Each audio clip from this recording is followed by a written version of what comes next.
Hi, my name's Dart, and welcome to my Clan Wars series. And in this video I'm going to show you guys the 2 Golem GoLava strategy, or the Shattered Lava Loon as it's sometimes called. I've put a lot of work into this guide, basically because since I made my Penta Lava Loon tutorial, a lot of base designers have been working very hard to make bases harder to use Penta on. So they'll make the lure very difficult, or they'll have the queen right in the centre, or the air defences will be awkwardly placed so that the hounds and the balloons won't path evenly through the base.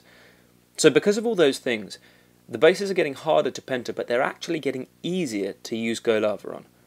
So let's have a look at some replays. I'm going to show you 2 attacks, both on maxed Town Hall 9s, but obviously if an attack will work on a maxed Town Hall 9, it will work on any level Town Hall 9, and the principles are exactly the same for a Town Hall 10 attack. The spells are just slightly different. So if you're Town Hall 10, then keep watching.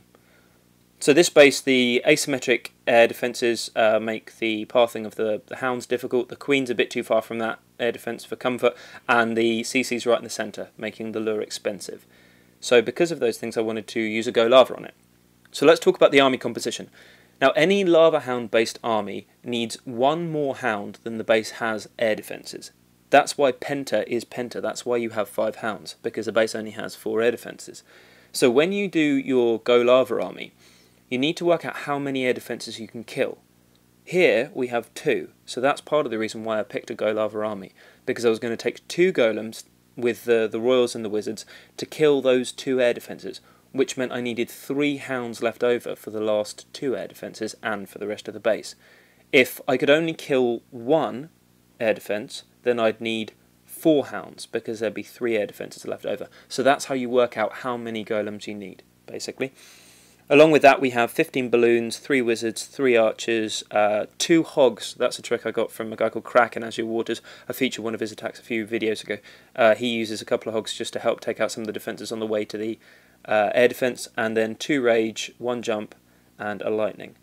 So the jump goes down first, and then a couple of wizards which are out of range of any of the defences to take out some of these outside buildings to help everything funnel into the jump spell. So the 2 golems go in and they distract the defences, and then the hogs go in to take out some of those peripheral defences. Then the lightning spell, which gets rid of most of the clan castle. The queen and the king now have no choice but to go into the jump spell. The king finishes off the enemy clan castle, and then I fist him so that he'll go and hurt the queen. The first air defence goes down to the golems, which is great, and the second one goes down to the queen. And then she gets cracking on that expo. So, as soon as the first 2 air defences die, I know phase 1 is complete, that's a success, now it's time for the hounds. So, the trick to GoLava hounds is that you want to release the hound as far from the air defence as you possibly can. So you can see down here, I've got 1 hound, he's going to track all the way across the base to that air defence, and he's going to distract all of these defences.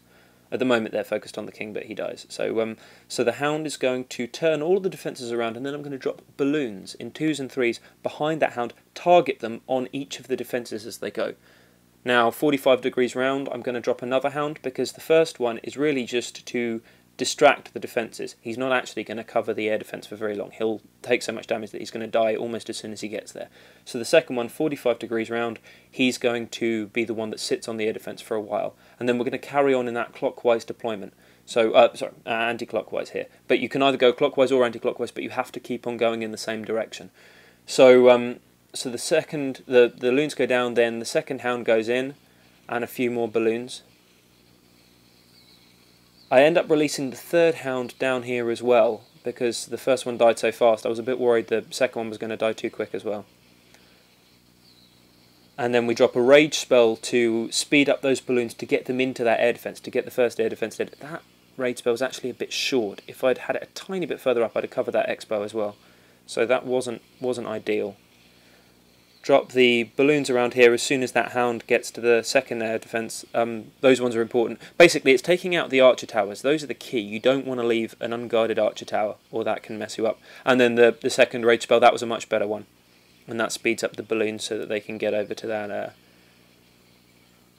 that wizard tower. And then I noticed that my queen was still alive. She'd been pretending to be a wall breaker down at the bottom and playing with her level 10 walls. I really need to get her a better hobby, to be honest.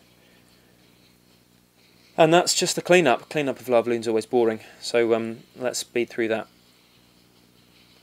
But all in all, that was a maxed Town Hall 9, which wouldn't have been 3 stars with Penta, which fell pretty easily. So let's have a watch for the second one. The army, I think the army is exactly the same actually. But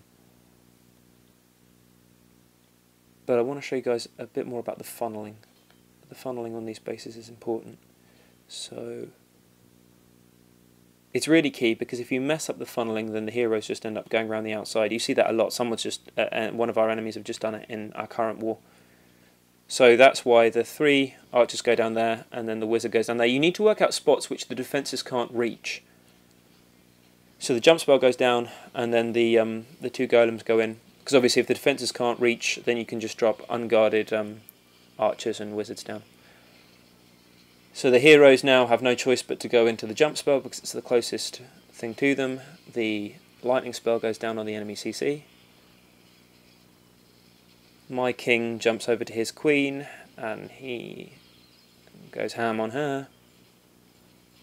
He takes out 1 air defence, and then the queen takes out the other air defence, which means it's time for the hounds. So, first hound's going to go in right down here, miles away from that. He's going to track all the way across the base, and he's going to pick up all the traps this time, all the air traps, and then a few balloons behind him, and then 45 degrees round the second hound. The rage spells are much better on this attack as well, so so you can watch these and actually see how I should have done it the first time. So out come all of those air skeletons, which worried me a little bit actually.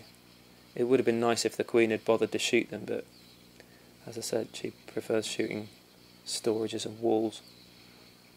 So that rage spell picked up all of those balloons, which was great, and carried them through that expo. And then the second one, again, that actually ends up carrying all of the balloons in the army. So you can see there's a ton of balloons left.